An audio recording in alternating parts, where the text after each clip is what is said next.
Hi, everyone, and welcome back to another episode of Young and Indigenous. My name is Haley Rapata, and I come from Lummi, and today here we also have... Nautsiam Nostalgia, Santana Rabang, Sunasnat, Chuch Lummi, E Nooksack, E Shwai Village Sin. Hello, my respected people. My name is Santana Rabang. I come from Lummi through my mother, and I come from Nooksack and First Nation Shwai Village through my father. Anugwitu, Unstruck, Wakikia, Curly Bear, Hilaire, Tucha, Quinile. Hello, everybody. My name is Wakikia, Curly Bear, Hilaire, and I come from the Quinault Indian Nation. Hello, everyone. Now, Mokwat, Noelani Kunsnat, Ithchan Nuksa at Ka Shwahai Ith Tastalo, Ka Kanaka Maoli. Hello, everyone. My name is Noelani. I am Nuksak Shwai and Kanaka Maoli. Excited to be here with the Young and Indigenous podcast today. So today we're here to talk about caregiving. As Native women, that's a pretty natural role to us in our communities, and all of us here have unique situations of our own where we've been put in caregiving positions in our family and had to take care of either our siblings or our nieces and nephews. So that's kind of what I want to dive into today. Personally, I've taken on my two brothers recently. I've had them for about 6-ish months now, officially in my care. But I'm also an oldest of about 15 grandchildren. So I feel like in a caregiving position for almost my whole life, just naturally. I've always loved taking care of my little cousins and helping with my siblings. But now, as an adult, I'm 21 and I'm in a position where I have them full time, and my brothers are 15 and 10, and I don't know, there's so much we can talk about. Do you guys want to give a little bit of background on yourselves and your situations? As much as you feel comfortable sharing. So it was in 2016, the spring term. I remember it by school terms. I took in my 3 younger siblings. They were teenagers, 18, 16, and 15. So, yeah, teenagers. And I was 25 at the time. So this was 9 years ago. I just had to kind of help them out of an unhealthy fostership. A lot of wounds and trauma there that were being kind of navigated. And so I stepped in and took them under my wing until they graduated high school. I as an older sister, I'm the 5th of 8 children. And so I'm right in the middle, but even my older siblings call me their little big sister. I remember the day I became a big sister, it felt like my life had purpose as like the youngest sibling. I remember the phone call, like when Calais was born, that I had a baby sister, and I felt like I had a purpose and a job in this world was to be a big sister and teacher to them. And so I really take pride in that, and I've really taken it seriously my whole life. And, there's 4 of us right here, and we're 4 of the 5 or 6 Indigenous women that work in this company, and all 4 of us had to take or step into caretaker roles. So that kind of shows you, the stats within Indian country, how many sister cousins there are, or, sister parents or auntie parents or grandparent parents that have to step in as caretakers. And there's a reason for that. So yeah, that's a little bit about my situation. I took in my niece. She's 4 years old. Her name's Nicole. When did I take her in? In July, it'll be 2 years unofficially. They did take her away from me for about a month, and I got her back in September, I believe. But yeah, I don't know what to say. I don't know how to follow that up. That's crazy. How did you get placed with you? Like, what was the relationship? Her mom is my sister. I don't know how she came into my care. Because she already wasn't with my sister before me. Mm-hmm. And I personally don't understand why I was like one of the last options, because I am family. and I don't understand why they took her from me. That was a hard time. That was a really hard time. And especially because I'm so young, I don't know how to navigate, and I don't know, like, I'm finally just learning how to speak up for myself in court, and it's just really hard for me. You are very clearly an amazing mom to her, and they should be doing everything in their power to help you. Right.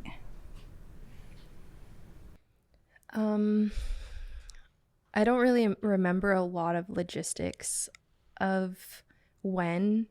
I do know that it was during COVID time, so maybe 2019, 2020 was when I took in my two younger brothers. I finally got my own place in town. It was my first apartment ever. And at the time, my family was still, battling like homelessness and kind of going couch to couch. We were initially kind of kicked out of our childhood home in a really negative way. And from there, we all really struggled. And when COVID hit, my mom and my brothers and my dad all moved in with my sister Tiara out in Everson. And they were kind of all shacked up under the same roof. And my parents had been split up for well over a decade. And my dad has pretty much been battling addiction my whole life. And my mom, initially left him over that. But then for some odd reason during COVID, my mom actually started using with my dad. And so they didn't really stay at my sister's for very long, and started living on the streets. And one of my brothers moved in with his girlfriend at the time, and then my youngest brother, once I got my first place, he moved in with me. And then from there, kind of, that's where my caretaking started. My brother would, be back and forth a lot. My oldest brother would be back and forth a lot from, his girlfriends to my place. And, he always knew that he had a place with me, but it was primarily my youngest brother that I took care of. And he was still in high school at the time. My other brother unfortunately dropped out once his girlfriend got pregnant. And my youngest brother still had about 2 years left in high school. So he's about 16, I believe, was the youngest of when I took him in. And the other one was just becoming an adult, but still, trying to find his grounding and his footing. So he would stay with me pretty periodically. There's a lot going on in this room. We got some stories. And I finally just moved out of my house. Like, this is my first month in my new home by myself without my brothers. And how does it feel? How are you? There was a lot of that? I felt really guilty at first. I felt like I was kind of abandoning them in a way, but now they're both over the age of 18, and I got to a point where I just was like, I need to put myself first this year and dive more into self-love, because as women, as caregivers, caretakers, we tend to put a lot of people before ourselves. And I did that a lot with my brothers, and it just got to a point where I realized that they have to work through their own trauma and their own grief, and I can't be the person to fix them or fix what they carry. I tried my hardest to take a lot of what they're carrying and put it on my own shoulders, but it just got to a point where I was getting really down about life and ultimately not wanting to be here anymore. And that's when I realized that I needed to kind of take a step back from that caregiving role, that caretaker role. let them step into themselves and let you step back into yourself. Exactly. Yeah. And I think that's definitely one of the challenges that we can face, like having to be that person for our siblings, changing like for most of us, like it didn't start out that way. With like it was a dynamic shift. We went from being that sister, that auntie, to being their parent, and yeah, that's hard. That's something we should all touch on based off of like what challenges. I think we're kind of naturally going into that question about like what challenges we faced as, you know, sister caregivers, auntie moms, sister moms, is like we transitioned from a role of like their homie sibling to, or the fun auntie, to like this role where you had to be a disciplinarian at the same time. And so that dynamic shift caused strain on our relationships, especially when we're working with teenage boys. You know, there's 3 of us here that took in teenage younger brothers, and we've talked about this before, and I actually had to pull out a quote, and it has to do with the development of a young boy's frontal lobe. Santana's probably gonna laugh. Okay, during teenage development, the frontal lobe, particularly the prefrontal cortex responsible for executive functions like judgment and decision making, is still developing and not fully insulated, leading to impulsivity and difficulty controlling actions. Does that ring a bell? So like, yeah, I mean, you know, the older brother of the younger brothers that I took in, like we just butted heads so much. He ended up like moving out and didn't want to follow healthy boundaries I set within the house. And so like, yeah, let's go into more of those challenges of like what happened when those dynamics shifted from cool sibling to parent. It was hard. It was difficult. I think, my family's gone through a lot of trauma in the past few years, so I've had to step into more of that role before I was fully the guardian, or I don't like that word actually, their caretaker. So I feel like we had the dynamic shifted slowly over time for me. It wasn't like super immediate. They already had kind of started relying on me for some things. So that I feel like that wasn't too crazy of a challenge. I think it was more just a lot of like they had a lot of anger about the situation, which is valid. Like there was a lot going on. It was something that we never thought we would have to do, a dynamic we never thought we'd have to put in place, and so they had some resentment about that, which I think is really valid for them. They had to. I wasn't the cool sister anymore. I wasn't the person that they wanted to tell everything to anymore.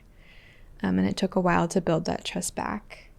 And it takes a lot of work to build that trust back. But I think I'm doing it, and I think I don't know, I'm really proud of how far they've come. It's only been a little while, but we're trying to build healthier foundations this time.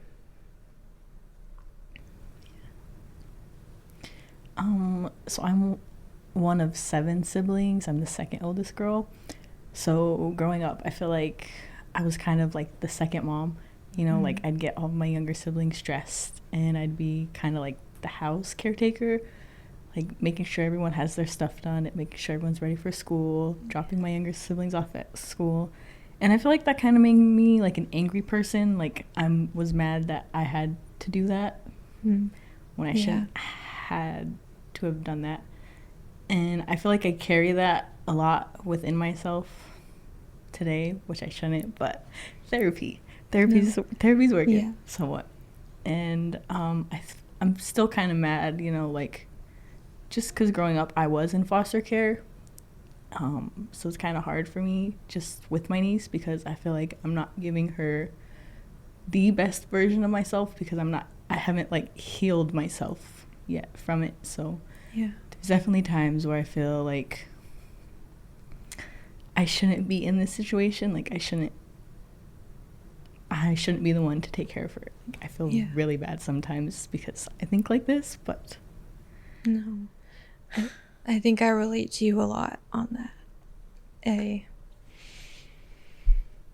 Of course, like I love that I've gotten to take on this role, and it's such a privilege that I can do this for them, but it shouldn't be our job.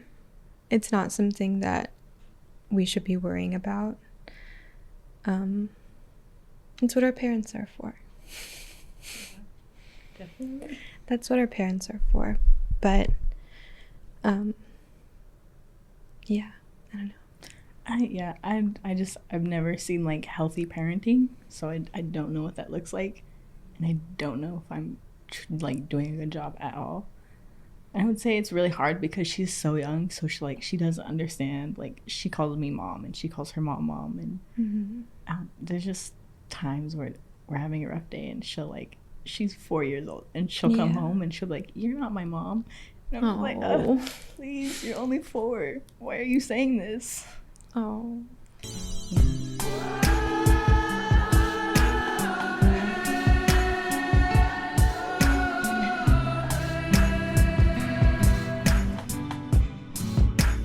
Yeah, I just feel like it was like one of the most common responses that I've gotten is like, you should feel good that you're in a place where you're able to like take care of your siblings. And it like always made me feel guilty or like invalidated like what I was feeling, because like I, just as much as like my brothers started to grow resentment towards me, I was beginning to build resentment towards them of being in that position of like the disciplinary and like having to like stop being the cool sister that they want to hang out with or like talk to or like vibe with. And like it just always made me feel like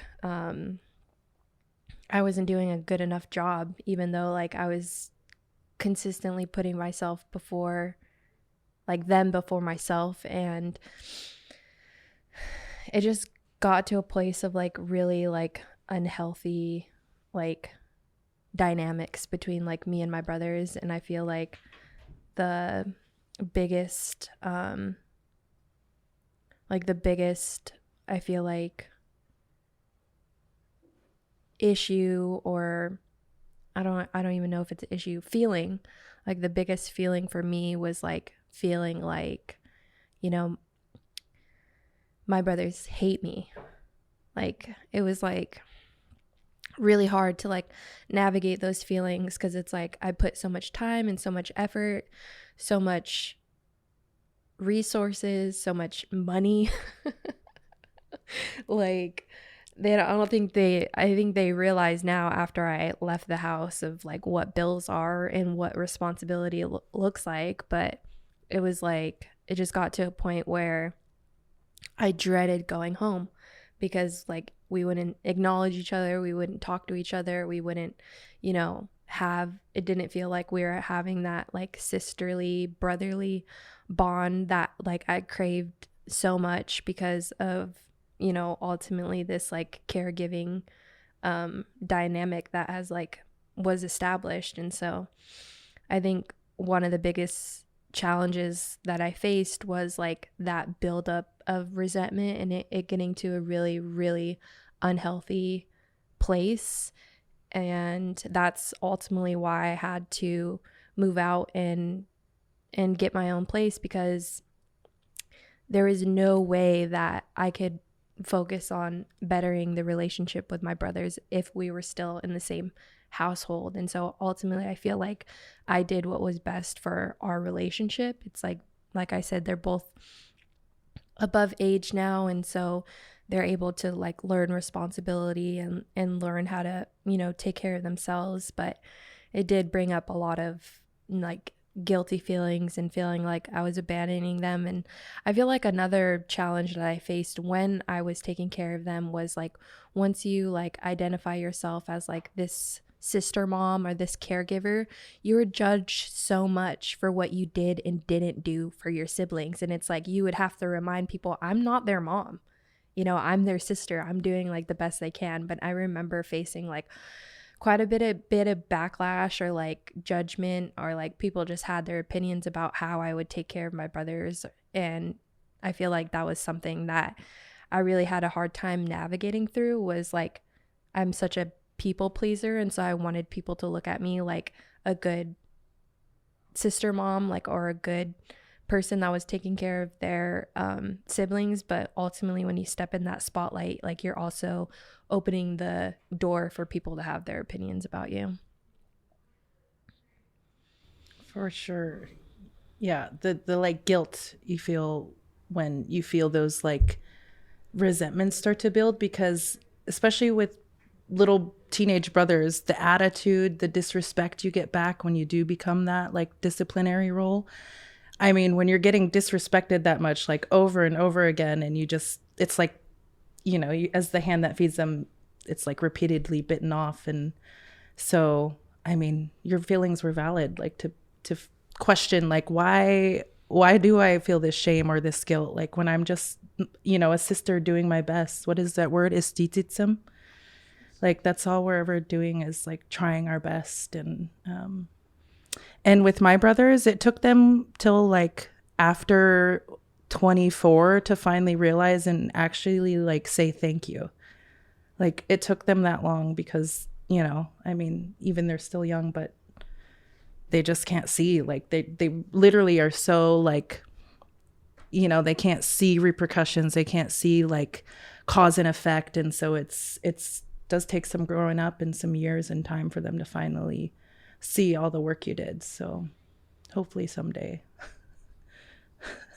those tensions and those that gratitude will come. I don't feel it coming any day soon, but Yeah. maybe in a few years. Yeah, give it a few years. Because they're only 19 and 21. So. Yep. Oh yeah, they're in the thicks of it, bro. Oh, dang. Their frontal lobe is jelly. It's mush up there.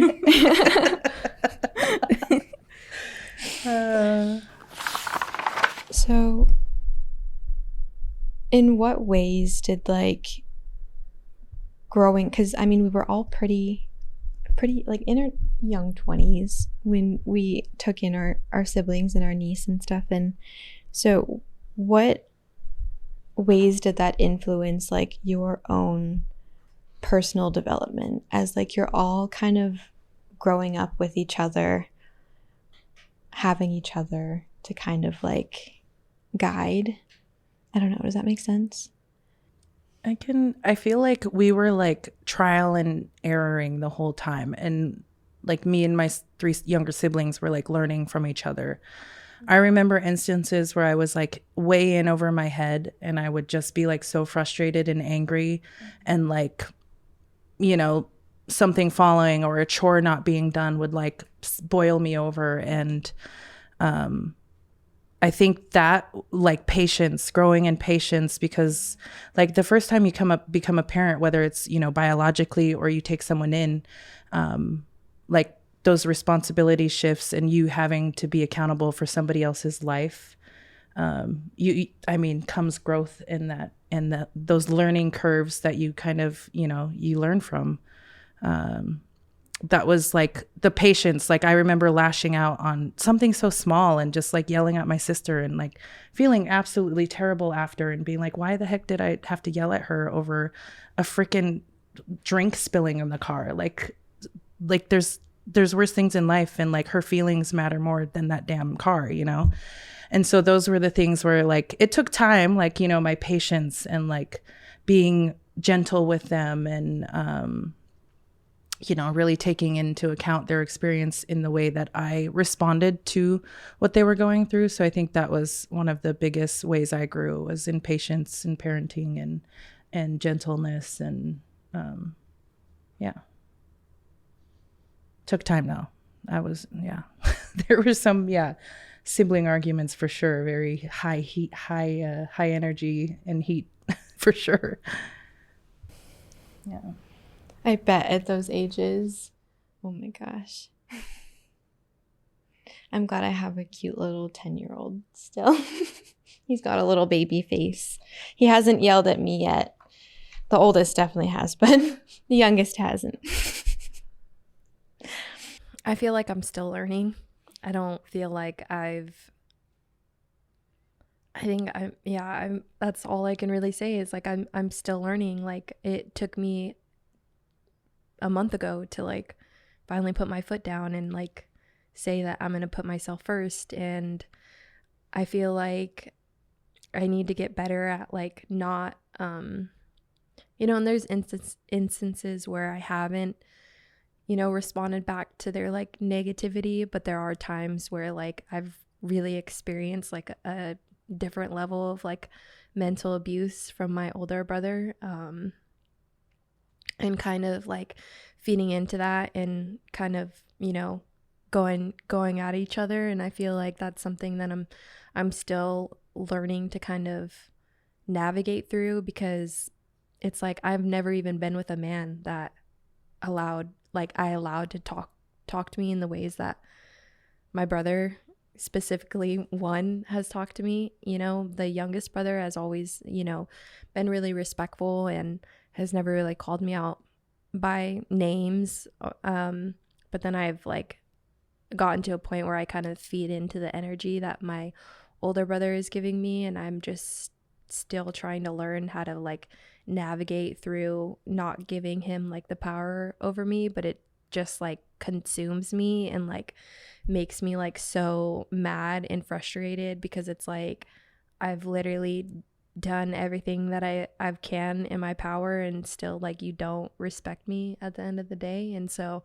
I guess just navigating through like having patience and not responding back to whatever mean or bad things that he's said to me. But I guess if it's one thing it has taught me is to like put myself first, and then like also you can't fix everybody. I think I tried so hard to like fix them and fix what was broken, that our parents initially broke inside of us, because my brothers never had my dad in their life. I actually got to experience my dad at a younger age, and remember more fonder memories and experiences and memories that I have with my dad when he was clean and sober. But my brothers never had that, ever. And I try so hard to just kind of also remember that their pain and their trauma is just as valid as mine that I carry, and just trying to remind myself when I do get mad or I do get heated that his actions and like his trauma like don't define him as a person. He still has, both my brothers still have really kind traits, and I feel like a lot of that resentment that I have from being in a caregiving role has like overshadowed remembering that. And so I think that I've just gotten to a point where I have to like acknowledge that like our generational trauma is still here, and the work that comes with like actively like dismantling that and breaking that is like so hard. It's not easy to do. And I think that's why I need to move out, because I want healthy relationships with my brothers. I want them to know that I did everything I could to be a good sister to them. And sometimes if if my role as a caregiver and a sister was like overshadowed, I hope that one day they can recognize that I have pain and trauma that I carry as well. And so I think it's just learning to like understand where they are coming from, and knowing that it comes from a deep rooted trauma that all of us have as Indigenous people throughout all of us, and that trauma looks different in everyone. And so just I think knowing that has helped me a little bit in regards to like growing more, and I'm just trying to build more understanding between them and I. I just have to piggyback off of, because you really went into the intergenerational trauma history, and like it is so present in all of our relationships. You can't say it's in the past because it's literally in our blood memory.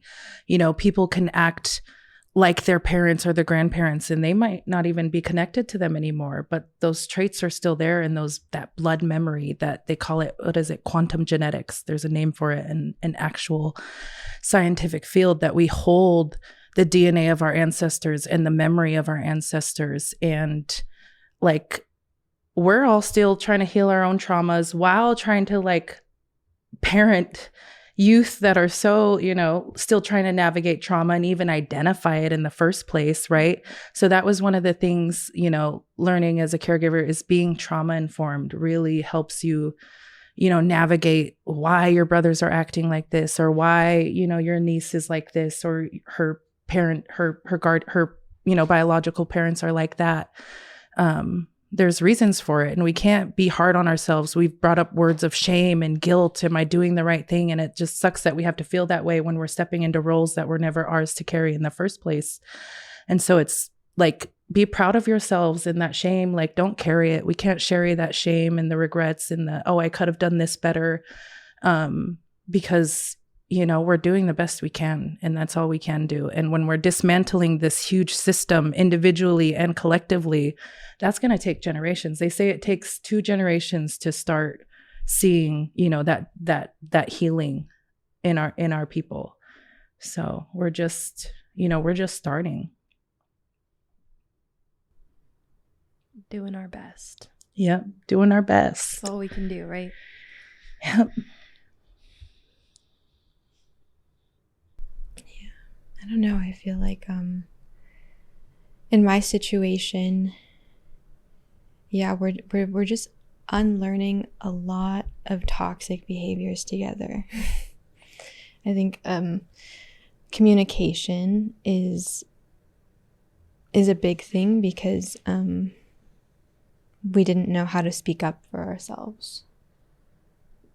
We were taught to be pretty quiet, and so like, now that we're in this new environment together, learning how to live life in a new way, like, I think communication is definitely one of the biggest things that I'm trying to teach them, by also trying to teach myself and model for them, because they just, we had to put up with a lot, and we thought we had to. We thought that's just what was supposed to happen. But I'm trying to teach them that we don't have to, and they have a voice, and they have a say in what goes on in their life. And like, sorry, I didn't think I'd cry. I don't know why I cry every time. You don't have to apologize. Do you guys notice we say sorry for feelings all the time? That's trauma too. We don't got to apologize. Like, your feelings are so valid. For real. For real, for real. For real, for real. For real, for real. They are. I So do I'm it all not the sorry. time. I'm like, oh, I'm sorry, I'm crying. I'm like, why did I just apologize for feeling? But I didn't start actually asking myself that till like 2 years ago. Like, why am I saying sorry for like, yeah. That's, yeah. We are owning it, breaking cycles.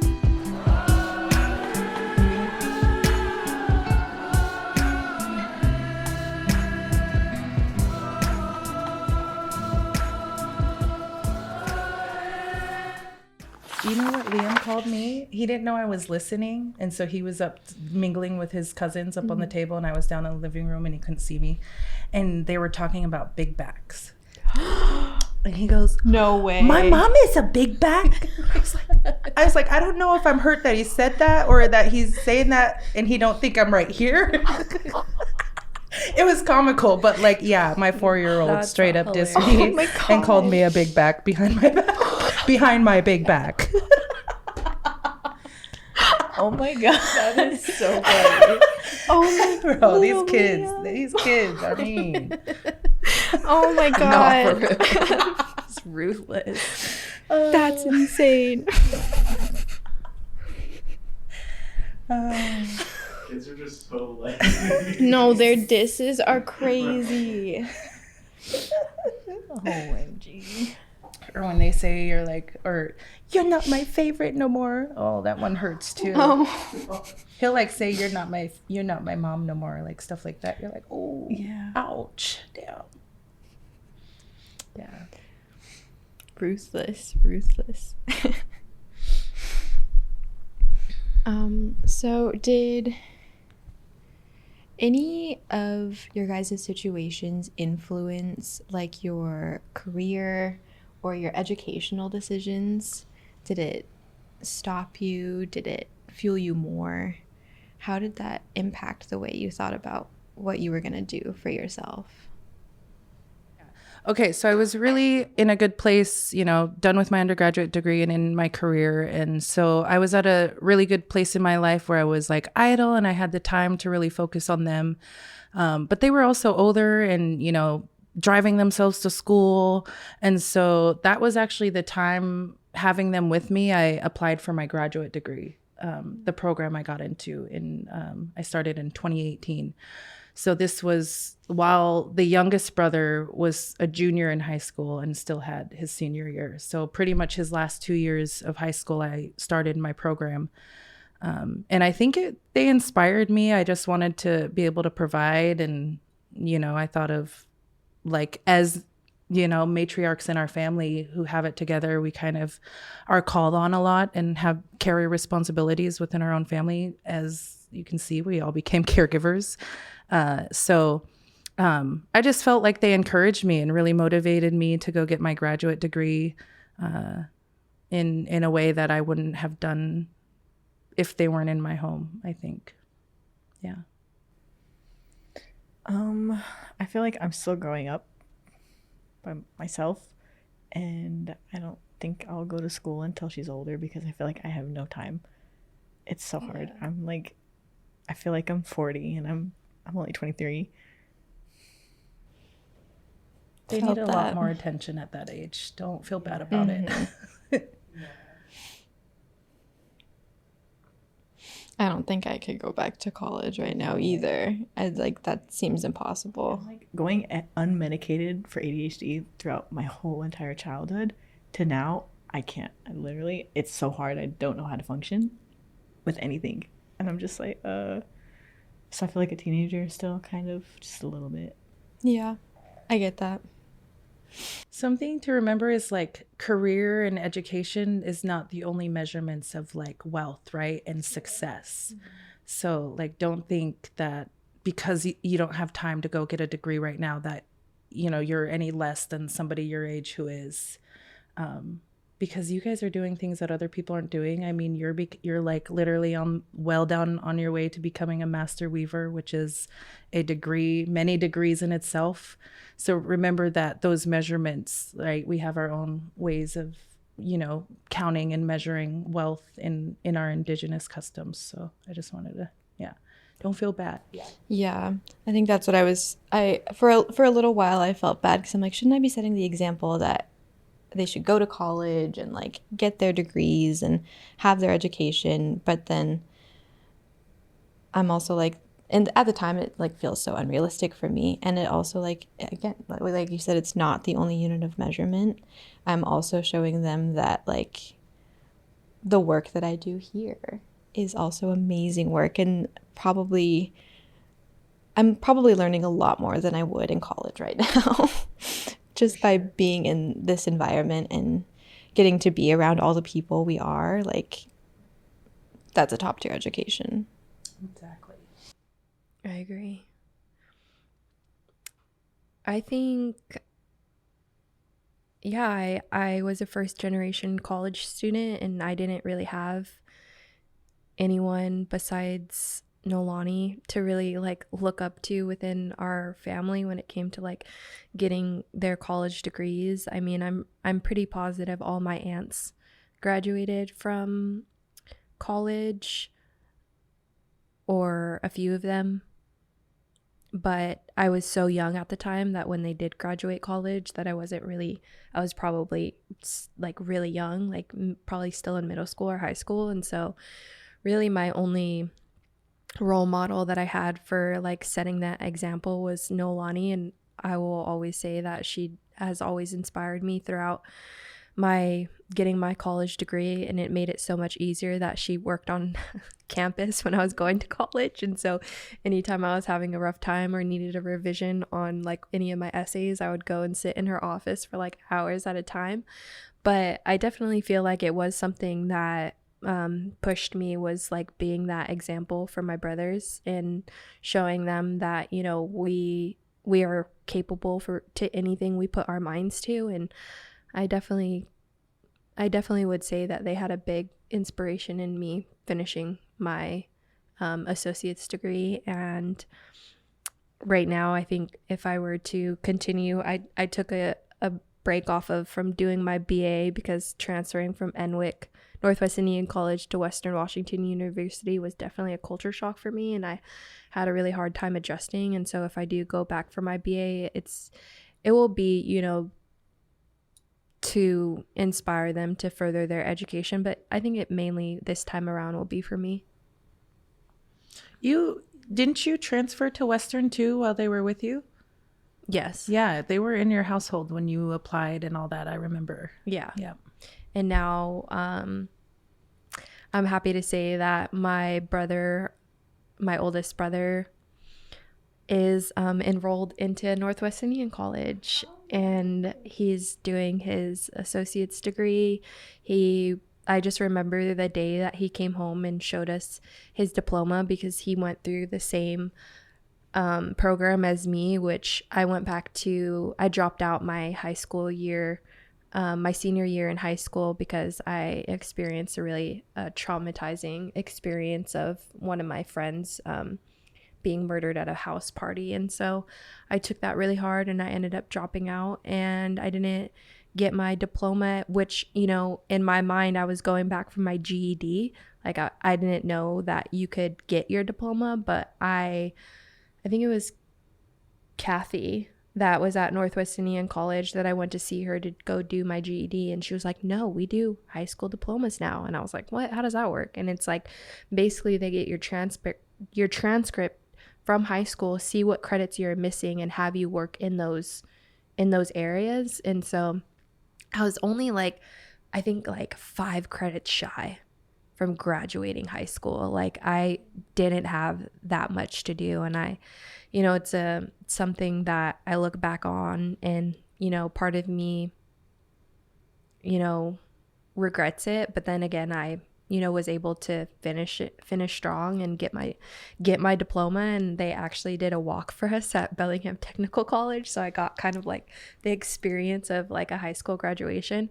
But my brother ended up doing the same thing and went and got his high school diploma, and now has finally enrolled into Northwest Indian College. And it's so crazy because, like, I'm just so proud of him for doing that. Like, literally, I felt like a really proud sister in that moment when he's like in the living room and he's at his computer, and it's like I took a picture of him and he like looked at me all crazy, and I was like, what, you're in class I'm seeing you in class for the first time, I'm proud of you.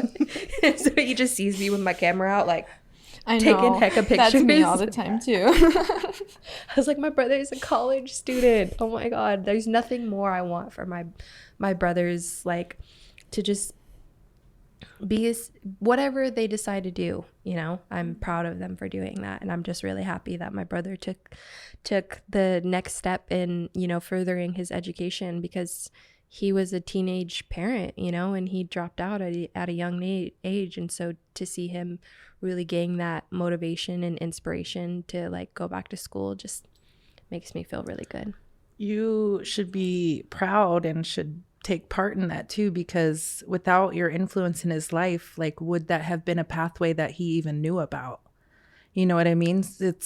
He may not say it, he may not think he can attribute anything to you, or he, you know, he did it on its own. But without those role models and those examples and those direct pathways that you provided by leading by example. Like, you know, you have a hand in that, so be proud too. Yeah. One day. That's why we're feel doing proud. it. I'll feel more proud.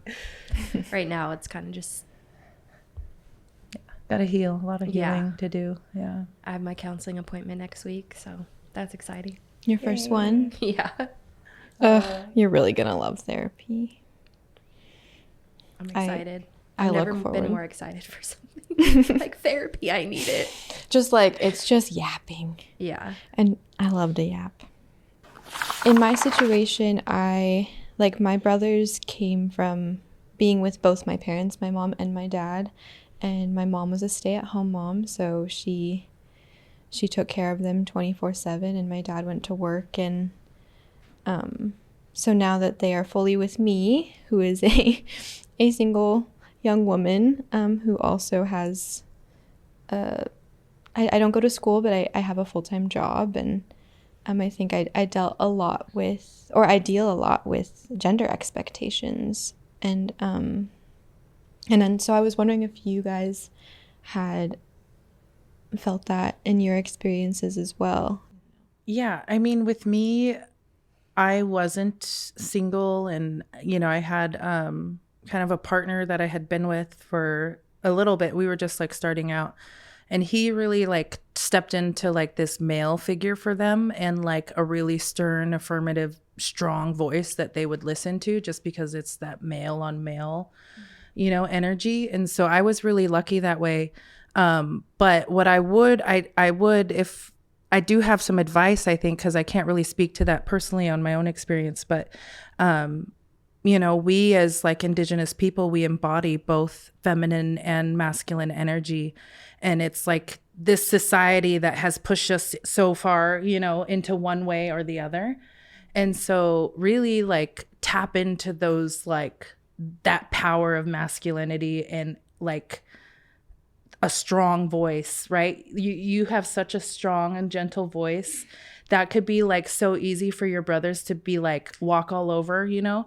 So just like you got to show them like the big bear voice sometimes, and you got to tap into that energy, that loud energy, that anti energy where you're going to like, you know, like try me. You have to. I know. I have such a hard time I can be stern, but I can't. They will just like look at me. I can't see And you I being just feel stern. stupid. And I'm like, I'm sorry, but I cannot Just see try you being me. stern. Just freaking squabble up one time. That's all it takes. Squabble up one time. I have a hard time because like in my family, it's like it was such extremes. It was either like we were all talking to each other, having a conversation, or we were screaming at each other. So I have a hard time finding that balance because like I don't want to scream at them. I don't want to yell at them because nothing that they're doing warrants screaming or yelling. So like I'm stuck on the opposite end, and like I'm just having a hard time finding that like middle ground. I Hell think. no, I'll box it up with my brother. See, you just need to channel your inner Santana, your inner Noelani, and yep, you just gots to. You just gots to. You got to put on the boxing gloves sometimes. Thankfully, we like don't butt heads too much. We haven't come into like too many quarrels, but yeah, I'm anxious for the day. Those are coming in the next 3 Yeah. years. 15 to 18 is the one. Mm-hmm. He's still kind of sweet to me sometimes. Well, I'm thankful I have a little 4-year-old girl. That sounds crazy. That sounds so crazy. But I definitely notice I take away from like the parenting experience I grew up with, and like I do notice that I'm going towards that, down that path that I don't want to go in. But I don't know, she's still young. She's really young, so she can't like communicate back to me like, hey, I don't like how you're doing this, or hey, I don't feel good about that, you know? She's kind of still in her silly phase. So I feel like I definitely have a lot of learning to do still. That's the funnest age for preschool. Is you can like, because she has so much life ahead of her. Like she hasn't been I don't like to say it, but like, you know, like the more our kids grow up in a traumatic household, the more like baggage we have to carry and the more damaged we are. And so like you right now came at a time where it's like she can have that healthy life from a young age. And she's really lucky. She's a sassy baby. I think just like going back to what I said earlier about like being put in this spotlight that like allows people to have their opinions about you. Like I feel like I was like looked at like, oh, okay, like, and I've heard this before, like if you're gonna identify as a sister mom, then you need to like act like it, you know? In like all walks of my life, people were looking at me to be like a perfect example for my younger brothers. And it's like I was nowhere near perfect. You know, I'm still no one can be perfect. I'm forever going to be a working project, like growing and healing. Like, and if anybody thinks that they're done growing and healing, then that just says a lot about them, you know? And I just feel like that door was kind of like pushed wide open for people to like have these like expectations of me, and when I would let them down, like as a woman who like stepped into like that caregiving role, that like it would just make me feel like really down about myself and question like my capabilities and my just where I was at in my life. And I think like as women we're like made to like people expect us to be like perfect mothers or perfect sisters, perfect aunties, like, and like it's a lot harder for women to make mistakes than men to make mistakes. And when women make mistakes, it's like we're held to like a higher standard of like those like gender norms that are like put on us, or like we're like shoved in these boxes of like being only caregivers, when at the end of the day we bring so much more to the table than being caregivers. And so I think it just like it was really hard to like be in the spotlight for people to like have opinions about you. And I've just gotten to the point where like, and it's taking me a long time, and I feel like I'm still navigating through it, but I'm a lot better than where I used to be, is like caring what other people thought about me. But now I'm getting to a point where I'm just like, people are going to think about you. People are going to think what they want about you regardless of whether you're doing good or bad. And so at the end of the day, I'm just going to try and live my best life. Yeah. I've adopted that mentality as well. I'm like, as long as everyone in the situation is happy, I don't really care what anyone else has to say. Yeah. To end us out, what is some advice that you would give to somebody coming into a similar situation, taking on a similar role? Don't take no crap. No BS. It's okay to cry. Cry your eyes out. You can't fix everything. If you're questioning everything you're doing, it's probably because you actually care. Because you want to do well, and you care about, you know, the lives that you're responsible for. Like, we're hard on ourselves because we care so much. I mean, we took them in the first place because we care so much, you know? So, like, can't be hard on ourselves. Oh, that's a good one. That is a good one. Take care of yourself first, right? Like, how are we supposed to take care of others if our heart and our spirit aren't well? That was one of the things. Take care of yourself spiritually, mentally, physically, emotionally, so that you could be the best for whoever you're caring for. Yeah, I feel like that's one of the most important things.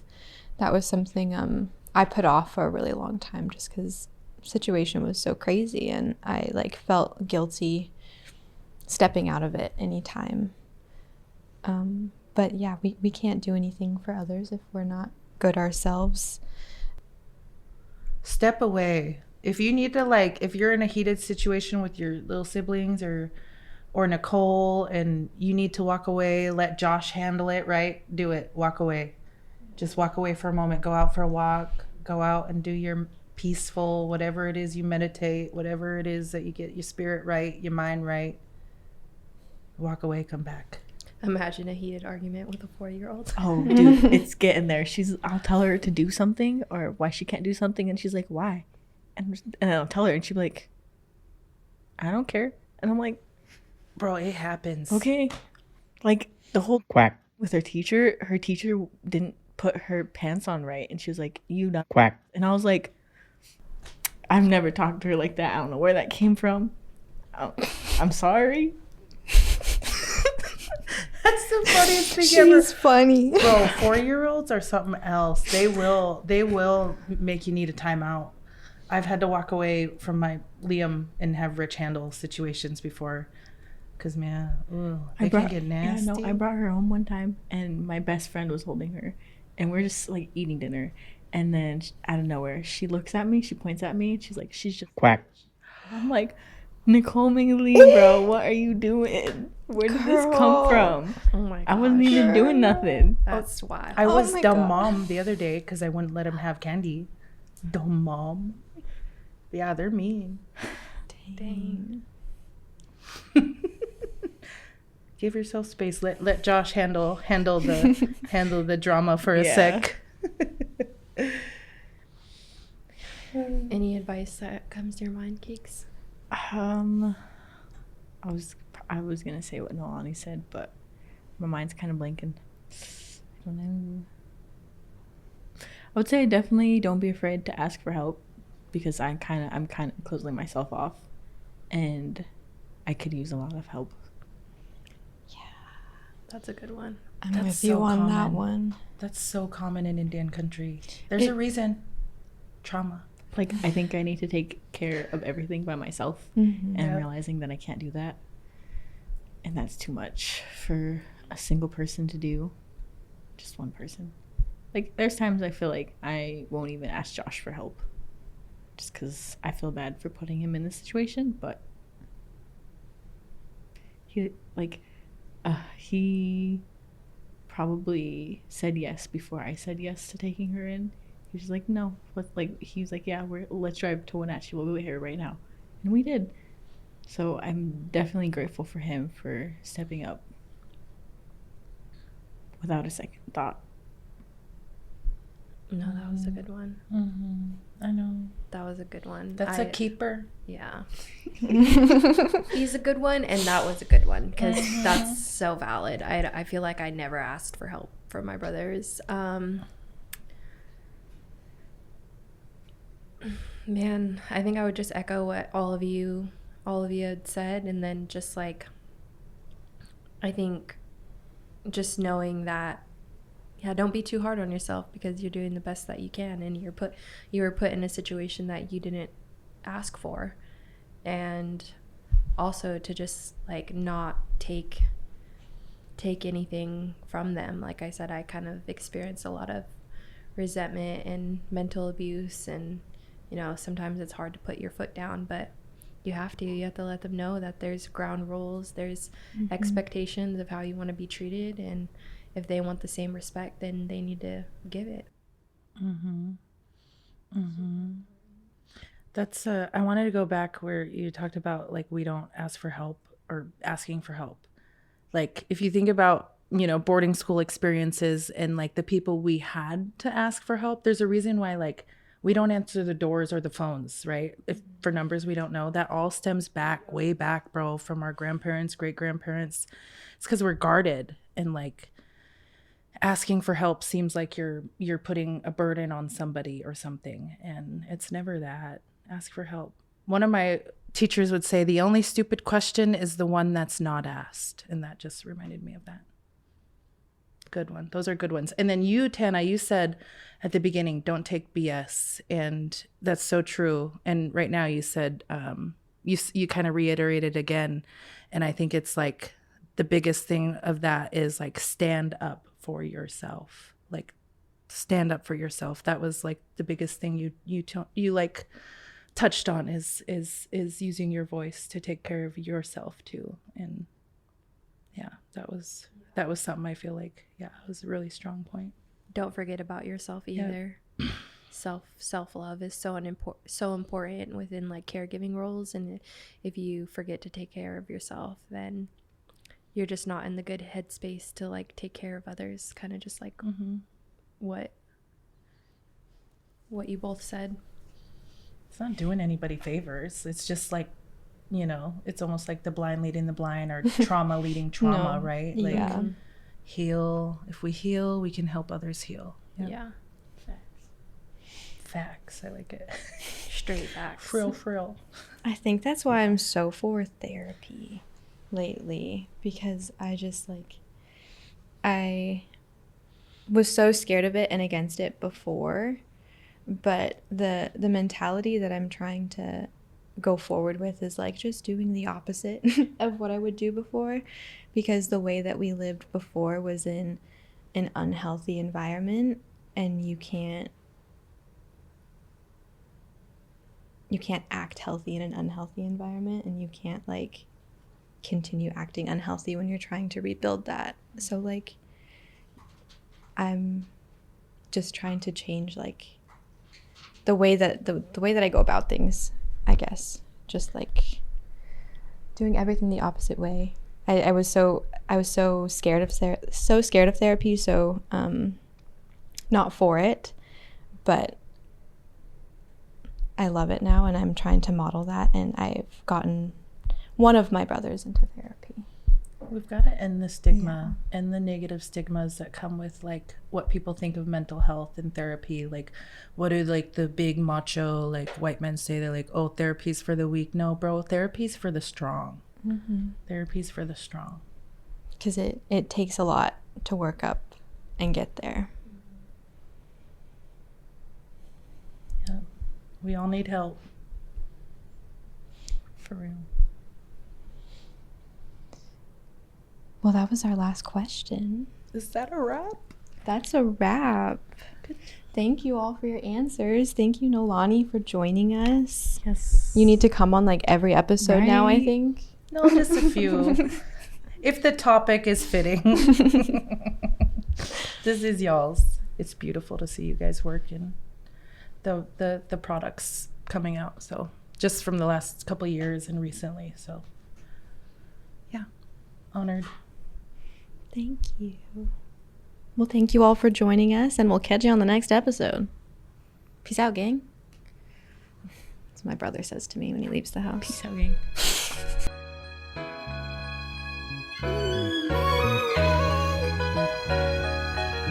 This episode is produced by Haley Rapata, Waikikia Curly Bear, Santana Rabang, Nolani Augustin, Roy Alexander, and Ellie Smith. Music by the Lactamish Canoe family, Dylan Letchworth, and Roy Alexander. Haishka.